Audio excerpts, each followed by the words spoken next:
오늘 하나님의 말씀 함께 나누겠습니다. 여러분, 주님께서 우리 성도님들 이 자리에 지금 계신 한 분 한 분을 모두 사랑하시는 줄을 믿습니다. 사랑하십니다. 우리가 드리는 이 예배는 그 사랑에 대한 반응입니다. 우리가 하나님께로부터 받을 것이 있어서 예배하는 것이 아니라 이미 받은 사랑이 너무나 크기 때문에 하나님께 드리는 것이죠.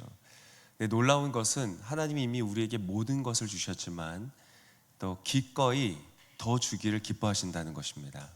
그래서 오늘 우리의 예배 속에 여러분 그 하나님께 우리가 감사함으로 드리지만 하나님께서 주시는 크고 아름다운 그 은혜를 충만히 받아서 돌아가시는 시간 되시기를 축복합니다. 오늘은 이 아시아 교회 7교회 중에서 마지막이 라오디게아 교회에 관한 말씀입니다. 오늘 이 본문을 저는 하나의 단어로 한번 풀어보고자 합니다. 그 단어는 무엇이냐면 차이라는 단어입니다. 차이, 다름, 격차, 이런 의미를 갖는 단어이죠. 이 본문에서 세 가지의 차이가 나타납니다. 그것을 통해서 하나님께서 주시는 메시지를 나누고자 합니다. 첫 번째는 어떠한 차이가 있는가? 관점의 차이가 있다. 관점의 차이가 나타납니다. 자, 라오디게아 교인들이 바라보는 관점과 또 하나님께서 바라보시는 그 관점이 차이가 있습니다. 자, 라오디게아 사람들은, 그 교회의 사람들은 스스로를 뭐라고 평가했는가? 17절의 말씀에 이렇게 평가했었습니다. 같이 읽어볼까요? 내가 말하기를 나는 부자라 풍족해 부족한 것이 여기까지입니다. 나는 부자고 풍족하여 부족한 것이 없다. 여러분, 어느 정도가 되면 이렇게 고백할 수 있을까요? 이게 보통 고백이 아닙니다. 혹시 주변에서 이렇게 말씀하시는 분 보신 적 있으세요? 전 부자입니다. 너무 풍족해서 부족한 게 없네요. 이렇게 말씀하시는 분을 저는 본 적이 없습니다. 이 라오디게아의 성도들은 어떻게 이런 고백을 할 수 있었는가? 그 도시 자체가 아주 일단 부유한 도시였습니다. 이 소아시아를 가로지는 세 개의 로마 제국의 큰 도로가 있었는데 이 도로가 만나는 지점이 바로 이 도시였다고 합니다. 그래서 당연히 상업과 행정의 중심지가 됐고요. 또 환전을 할 수 있는 은행의 업무들이 굉장히 활발하게 이루어진 곳이다. 금융이 발달할 수밖에 없는 상태였죠. 그 외에도 그 지역은 여러 가지 특산물이 있었습니다. 검은 양이 있었다고 합니다. 그래서 그 검은 양의 털이 광택이 있었기 때문에 옷과 양탄자를 만들면 또 그게 전 세계로 팔려나간 것이죠. 그리고 오늘 본문에도 안약을 사서 발라라 이런 말씀이 나오는데 사실 이게 그 지역에 있는 특산물을 차용하셔서 말씀하신 겁니다. 이 프리기안이라는 특효약이 있었는데 그 지역에 있는 돌을 갈아서 만드는 아주 눈병에 효과가 좋은 약도 있었다고 합니다. 이러한 여러 가지 요소들 때문에 라오디게아의 도시는 아주 재정적으로 풍족한, 아주 부유한 도시가 되었습니다. 그렇다 보니까 그 지역을 살아가고 있는 교회의 성도들도 아마 그러한 이점의 혜택을 본 것 같습니다. 그래서 4세기의 기록에 보면 이 교회, 초대교회의 공의회가 라오디게아에서 열리는 기록이 있다고 합니다. 그것이 가능했던 이유는 다른 지역에는 이렇게 큰 사람들이 모일 수 있는 건물이 없었는데 이 라오디게아에는 큰 규모의 건물이 있었다는 것이죠. 그래서 공의회가 모여서 이때 토요일이 안식일이 아닌 예수님 부활하신 날을 예배의 날로 정하는 큰 어떤 규정을 정하는 그게 바로 이 라오디게아 공의회였습니다. 그래서 7세기의 비잔틴 제국에 이르기까지 이 도시와 교회는 아주 중요한 곳으로 인식이 되었다고 합니다. 이 정도로 살펴보아도 정말 괜찮지 않습니까? 이제까지 봤던 다른 교회들은 늘 씨름하고 있었습니다. 핍박 때문에 씨름하고 여러 이단이라든지 거짓 교사들 때문에 씨름하고 이 교회가 안정적으로 조용하게 막 성장해 갈 수 있는 요소가 없는 것이요. 그런 거랑 씨름하느라 에너지를 소모하고 있는 동안 이 교회는, 라오디게아 교회는 그러한 것이 없는 좋은 환경의 도시 속에서 성장했다. 어쩌면 나는 부자라서 부족함이 없습니다 라는 말은 그들 스스로보다 주위에 있는 지역의 교회들이 볼 때 저 교회는 정말 부족한 게 없어, 이렇게 말할 수 있을 만한 교회였다고 보여집니다. 그러나 우리 주님이신 예수님의 관점은 너무나 큰 차이를 보입니다. 그냥 작은 어떤 소소한 차이가 아니라 너무 큰 차이를 보여주고 있습니다. 우리 17절의 말씀 우리 다시 한번 읽어보겠습니다. 내가 말하기를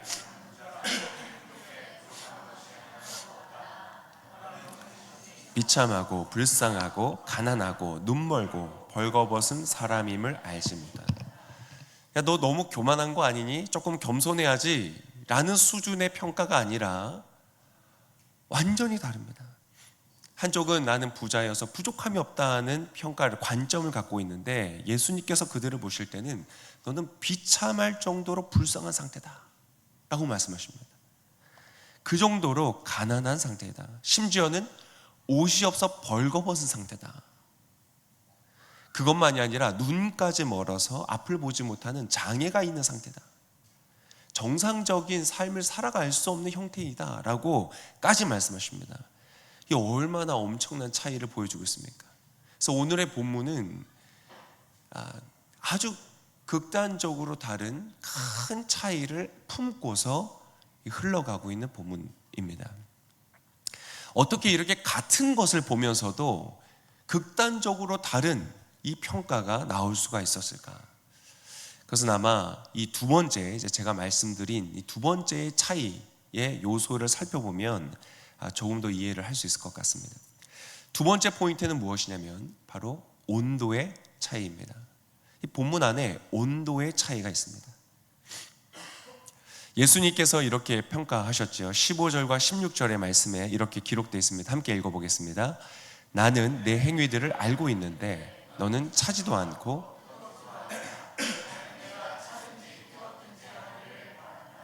내가 이렇게 미지근해 차지도 않고 뜨겁지도 않으니 내가 너를 내 입에서 뱉어낼 것이다. 뜨겁고 차갑고 미지근하다는 어떤 이 말들 표현들을 통해서 오늘 본문 안에 온도의 차이가 있다는 것을 알 수 있습니다.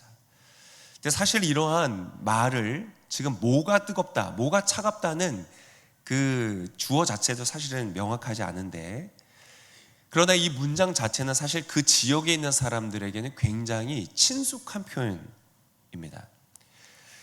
자, 왜냐하면 이 라오디게아 도시는 앞서 설명드린 것처럼 너무 이렇게 부유한 도시였지만 한 가지 부족한 것이 있었습니다. 그것은 바로 무엇이었냐면 물이었습니다. 그 도시에는 이 물의 공급원이 되는 강이 있었습니다. 이 리쿠스라는 강이 있었는데 이 강에는 문제가 하나 있었는데 여름이 되면 강이 말라버린다는 것이었습니다. 그러니까 이 도시에 물을 공급해야 되는데 그 수원지가 말라버리니까 다른 곳에서 물을 끌어와야 됐습니다. 그래서 그 옛날에 이 돌로 수로를 만들었습니다. 길이가 한 10km 된다고 합니다.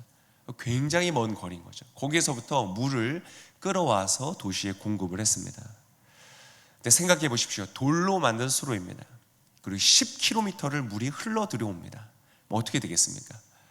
그 뜨거운 햇살에 물이 데펴져서 미지근한 상태의 물이 되었고, 또 돌로 만든 수로였기 때문에 많은 불순물들이 껴서 이 마시기가 어려운 물이 되었다고 합니다. 그래서 사람들이 이것을 먹으면 이 구토를 하거나 이 도저히 마시기 어려운 상태. 근데 뭐 없으니까 어쩔 수가 없는 거죠. 그리고 심지어 이것이 병의 근원이 될 정도로 이 물은 아주 형편없는 물이었다. 그래서 라우디게아를 살아가는 사람들은 그들의 땅을 생각하고 발전하는 산업을 생각하고 막 돈이 몰리는 걸 생각하면 너무 기분 좋다가도 물을 생각하면 기분이 확 상하는 겁니다. 아유, 정말 이 물 때문에 짜증이 나는 겁니다. 다 좋은데 이 물만. 근데 이것이 또 비교적으로 그 라오디게아에 이 두 개의 인접해 있는 도시가 있었는데요. 참 재밌게도 그 두 도시는 모두 물로 유명한 도시였습니다. 이 하나는 히에라블리라는 곳이 있는데 그 지역은 온천이 유명했습니다. 뜨거운 물이 막 나오고요. 그래서 미네랄이 풍족하고 사람들의 피로를 풀어주는 그러한 온천이 발달됐고, 또 다른 한 지역 골로새, 우리 성경을 통해 아는 골로새라는 지역은 아주 차갑고 질 좋은 식용수인 이 시내가 아주 유명한 도시였다고 합니다. 그러니까 그런 도시들을 생각하면 이 라오디게아 사람들은 짜증이 나는 것이죠. 근데 오늘 예수님께서는 바로 그러한 라오디게아의 상황을 차용하시면서 교인들에게 강력한 도전을 하신 것입니다. 바로 너희들이 그 물과 같다 말씀하시는 겁니다. 그것은 뜨겁지도 않고 차갑지도 않고 쓸데가 없을 뿐만 아니라 오염이 되어서 마실 수 없는 그 수로 속의 물과 같은 상태가 바로 너희들이다. 그래 너희 어떻게 하겠는가? 그들도 마실 수 없는 그 물들, 그것이 나의 입 안에 있다면 내가 그것을 뱉어내버리지 않겠느냐. 그러니까 라오디게아 사람들은 이 인용의 말을 쉽게 이해할 수 있는 겁니다.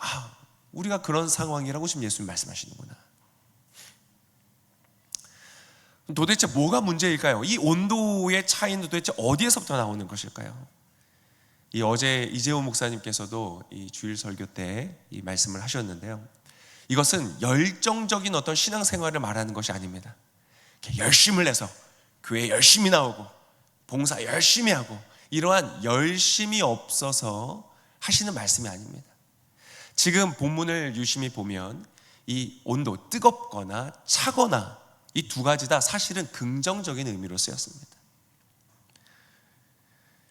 그래서 어떤 분들이 설교하듯이 열심히 할 거면 열심히 하고 안 할 거면 하지 마, 이렇게 설교하시는 분들도 계시다고 하는데요, 그런 의미는 아니라는 것입니다. 영을 열정 그리고 냉정, 열정과 냉정이라는 단어가 있지 않습니까? 그 모두는 각자의 가치를 가지고 있습니다. 뜨거운 물은 뜨거운 물대로 온천과 같이 뜨겁게 우리의 피로를 풀어주고, 차가운 물은 여름날에 시원하게 우리의 영을 소생시켜주는 느낌을 받지 않습니까? 근데 미지근한 것은 정말 싫죠. 미지근한 콜라를 좋아하는 사람으로서 용납할 수 없는 것입니다. 미지근한 콜라. 미지근한 것은 쓸데가 없는 것을 말하고 있습니다. 자, 그러면 도대체 그러면은 어떤 열심의 내용이 아니라면 무엇의 온도의 차이인가? 이 미지근함에 대한 해석은 굉장히 다양하지만 오늘 저는 성도님들에게 이것 한 가지를 꼭 말씀드리고 싶습니다. 강조하고 싶은 것은 어떠한 온도의 차이냐?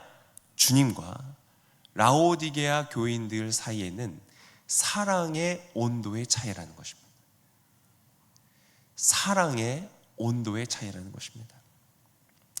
우리 주님이신 예수님은 라오디게아 교회를 사랑하셨습니다. 사실 그분의 모든 행위의 동기와 목적은 사랑입니다. 그분이 왜 이 일을 행하신가? 사랑하시기 때문에. 그분이 이것을 통해 무엇을 이루기를 원하시는가? 사랑을 이루기를 원하시는. 할렐루야. 우리 주님이 이 사랑이시라는 것. 그래서 성경은 예수님은 사랑이 많다라고 표현하는 것이 아니라 예수님은 사랑이시다, 그 자체이시다라고 말씀하시는 것이죠. 오늘도 이 책망 속에서 예수님은 그분의 동기가 사랑인 것을 분명히 밝히십니다. 19절에 이렇게 말씀하셨었죠. 나는, 같이 한번 읽어보겠습니다. 나는 내가 사랑하는 사람들마다 책망하고 징계한다. 그러므로 너는 열성을 내고 회개하여라. 나는 사랑하기 때문에 책망한다. 그분은 사랑하기 때문에 이 일을 말씀하신다고 하십니다. 그분은 그의 교회를 너무나 사랑하십니다. 그분은 저와 여러분을 사랑하십니다. 참으로 사랑하십니다. 어쩌면 우리가 나와서 예배를 드리는 본질적인 이유는 그분의 어떤 무한하신 능력과 신성, 그분이 주시는 축복, 이러한 것이 아닐 것입니다. 우리가 왜 그분 앞에 엎드려 경배하며 그분을 바라보는가? 그분이 우리를 사랑하셨기 때문에. 그래서 우리가 그 사랑에 대한 반응으로 종교적인 의무나 책무 해야만 하기 때문에 하는 것이 아니라 사랑하기 때문에 그분을 예배하면 그것이 가장 그분께서 기뻐하시는 예배가 되신다는 것이죠. 그래서 예수님의 발 앞에 향유 옥합을 깨뜨렸던 그 여인은 모든 사람들이 봤을 때는 낭비로 보였지만 예수님께는 가장 귀한 예배였다는 것이죠. 여러분, 저와 여러분이 사랑으로 예배하는 그러한 성도들이 되시기를 축복합니다. 예수님이 라오디게아 교회를 너무나 사랑하셨습니다. 어느 정도로 사랑하셨죠? 그분의 모든 것을 내어주시기까지 사랑하셨습니다. 그래서 결국은 자기 자신을 주셨죠. 그것이 바로 십자가입니다. 그의 피를 흘려 죽으시기까지 목숨을 들여 사랑하셨습니다.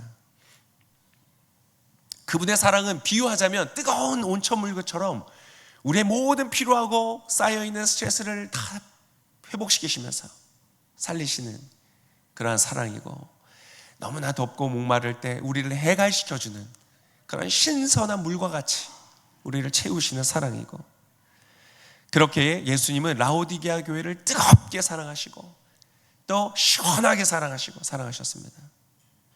그러나 라오디게아는, 그 교회는 어떻게 예수님을 사랑했습니까? 미지근하게 사랑한 것입니다. 자, 미지근하게 사랑했다는 말이 어떻게 보면 참 교묘한 말인 것 같아요. 너무 교묘한 말인 것 같아요. 아, 그래, 사랑했네. 사랑했으니까 다행이지. 안 사랑하고 미워하는 것보단 낫네. 큰 차이는 아니지 뭐. 그렇지 않습니다. 바로 여기에서 오늘 우리가 보았던 엄청나게 극단적으로 다른 큰 차이가 발생했습니다. 결코 작은 차이가 아닙니다. 예를 들어서 한번 설명드리겠습니다. 부부이신 분들 한번 생각해 보십시오. 남편과 아내가 있는데 남편이 아내에게 이렇게 말하는 겁니다. 여보, 당신을 사랑해. 정말로 사랑해. 얼마나 좋습니까? 이렇게 말하는 거죠. 여보, 근데 이번에 새로 산 차 알지? 1억짜리야. 근데 내가 여보 당신을 사랑하지만 그 차만큼 사랑하진 않아. 내가 그것만큼 뜨겁게 열정적으로 사랑하진 않아. 혹시라도 차를 몰다가 기스가 나면 이혼 도장 찍었다고 생각해. 좀 약간 웃자고 얘기한 건데 너무 심각하게 지금 들으시는 분들 계셔서, 만약에 그렇게 말하는 사랑이라고 한다면 여러분, 그 사랑이 어떠한 사랑입니까? 조금 그냥 뜨거운 사랑이나 그냥 큰 차이 없는 사랑으로 느껴집니까? 아닙니다. 그것은요, 아내의 사랑에 대한 모욕입니다. 적당히 사랑하는 것, 다른 것과 비교해서 그냥 그 중에 하나로서 너를 사랑하는 것, 이거는요 그 사람에 대한 모욕입니다. 특히 그 상대가 나를 이렇게 뜨겁게 목숨까지 들여서 사랑하는 사람에게 내 사랑을 그렇게 갚는다면 그것은 오히려 사랑하지 않는 것보다 못한 것일지도 모르겠습니다. 사랑하는 성도 여러분, 우리 예수님은 저와 여러분을 너무나 사랑하십니다. 모든 것을 내어주시기까지 사랑하십니다. 네, 질문을 드리겠습니다. 여러분은 예수님을 사랑하십니까? 어떻게 사랑하고 계십니까? 오늘 라오디게아 교회는 미지근하여서 전혀 마시고 싶지 않은, 그냥 온도만이 아니라 그 라오디게아에 있는 물처럼 오염되어서 마실 수 없는 그러한 물과 같은 사랑으로 마치 받는 이에게, 손님에게 내었다가는 손님을 모욕하는 일이라고 할 만큼의 그러한 사랑을 가지고 예수님께 대수롭지 않게 드렸습니다.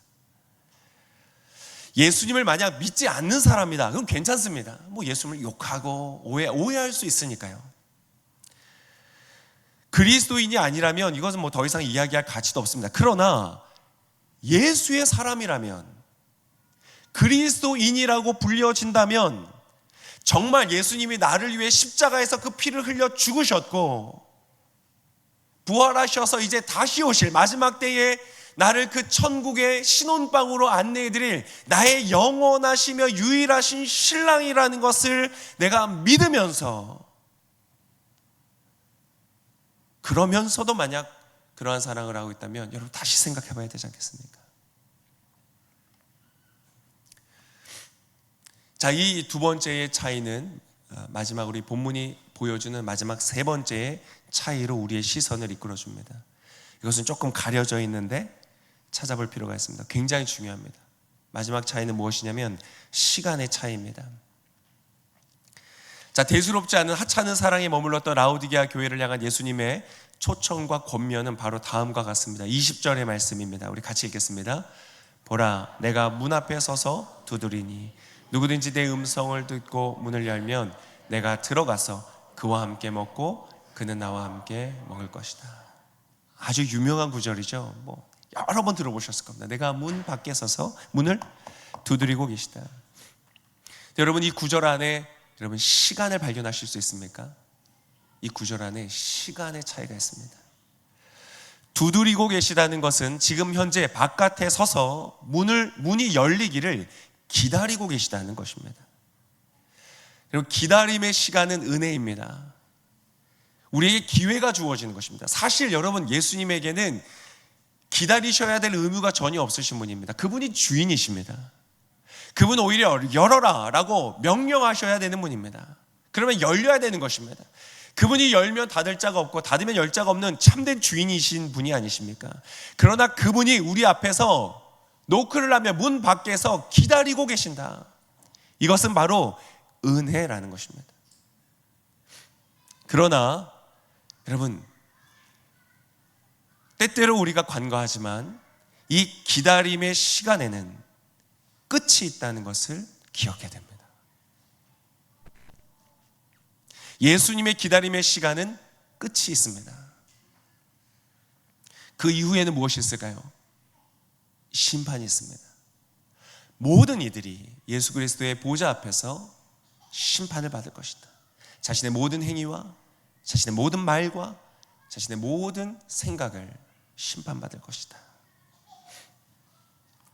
만약 라오디게아 교회가 문을 열지 않고 예수님을 끝까지 바깥에 서 계시도록 냉대하였다면, 이 경고의 말씀을 듣고도 그냥 스쳐 지나가 버리고 귀히 여기지 않고 그들이 옳다고 생각한 대로 계속 살아갔다면 어떻게 됐을까요? 미지근한 태도로 일관했다면 예수님은 분명히 거기에 대해서 경고하셨습니다. 어떻게 하신다고요? 내가 너를 나의 입에서 뱉어내버릴 것이다. 마치 천국의 도성 바깥에서 쫓겨나 슬피 울며 이를 갈미 있으리라 말씀하셨던 그 장면을 연상케 하는 것이죠. 어떤 분들은 이렇게 반문하실 수 있습니다. 목사님, 예수님은 영원히 참으시는 분 아니신가요? 아닙니다.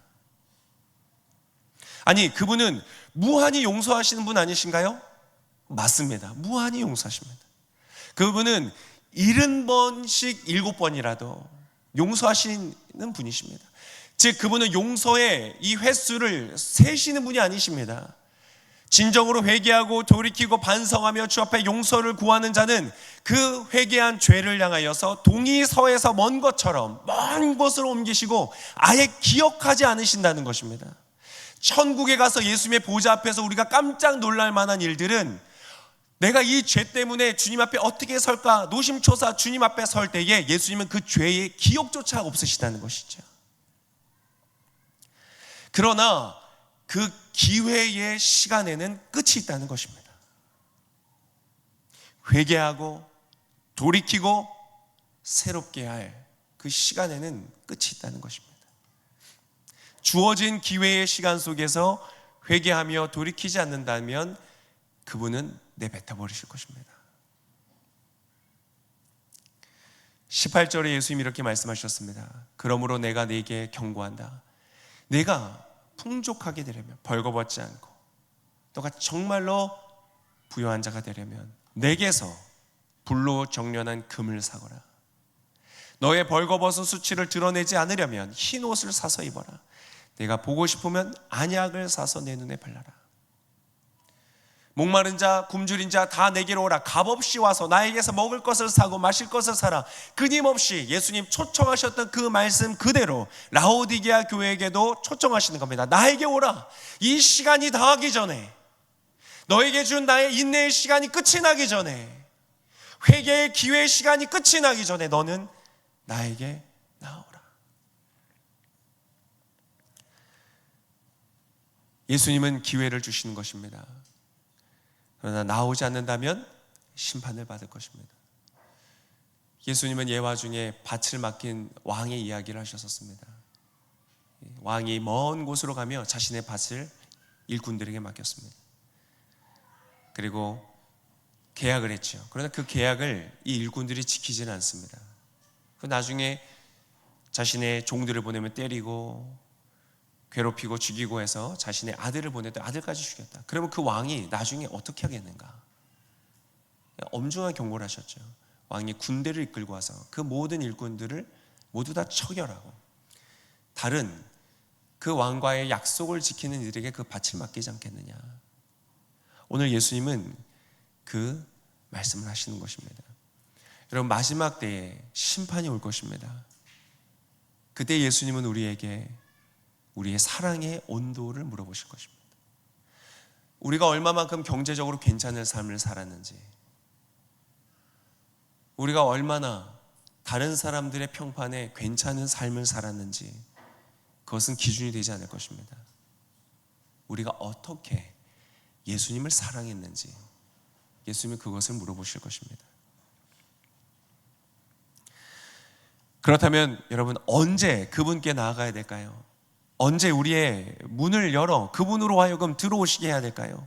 언제 우리의 미지근한 사랑을 회개하며 돌이켜야 될까요? 바로 지금입니다. 내일이 아닙니다. 내년이 아닙니다. 죽기 전이 아닙니다. 바로 오늘입니다. 고린도후서 6장 2절에 이렇게 말씀하셨습니다. 제가 읽어드리겠습니다. 말씀하기를 내가 은혜 베풀 만한 때에 내 말을 들었고 구원의 날에 너를 도왔다. 보십시오.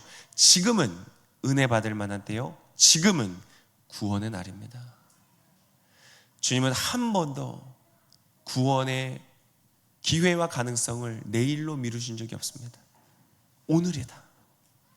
이 말씀을 듣고 이 말씀이 너의 귀에 들려지는 바로 지금, 바로 오늘이 너가 나에게 돌아올 때이다.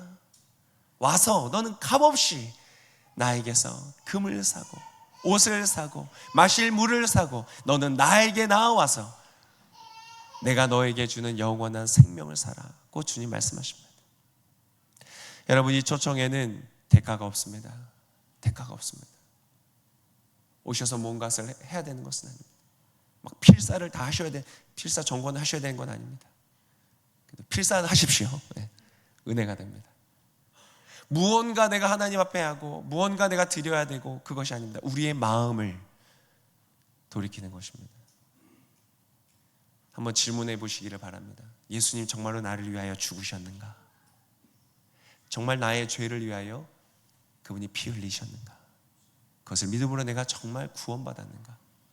그 모든 질문에 아멘이요, 네라고 대답하신다면 여러분, 우리 주님을 사랑합시다. 뜨겁게 사랑합시다. 정말 우리의 마음을 다하여 예수님을 사랑하는 저 여러분 되시기를 예수님의 이름으로 축복합니다. 말씀을 맺겠습니다. 참 두려운 차이를 우리가 보았습니다. 라오디게아 교회는 이 정도면 적당히 괜찮다 라고 생각했습니다. 세상에서든 하나님의 나라에서든. 그러나 예수님은 전혀 다른 말씀을 하셨습니다. 그들은 예수님의 사랑과 너무나 다른 미지근한 태도를 가지고 있었습니다. 그렇지만 예수님은 그들에게 시간을 주십니다. 돌이키며 회개할 시간을 주십니다. 절대 미루지 마십시오. 그래서 우리가 우리의 마음을 살피기를 원합니다. 오늘 혹시 이 말씀 속에 주께서 주시는 견책과 마음의 책망이 있다면 여러분 돌이키시기를 바랍니다. 그리고 전심으로 그분을 향해 나아가는, 교회 일을 많이 열심히 하실 필요 없습니다. 꼭 그렇게 하셔야 되는 거 아닙니다. 괜찮습니다. 일상의 많은 일들, 중요한 일들 행하여 가십시오. 그러나 여러분, 어디에서 무엇을 하든지 우리가 예수 그리스도를 뜨겁게 사랑하는 삶을 살아가기를 소망하는 것입니다. 문을 열면 그분이 들어오십니다. 나의 삶의 자리를 내어드리면 그분이 함께하여 주십니다. 그분과 더불어 먹고 마시며 생명을 누리시는 모든 성도님들 되시기를 예수님의 이름으로 축복합니다.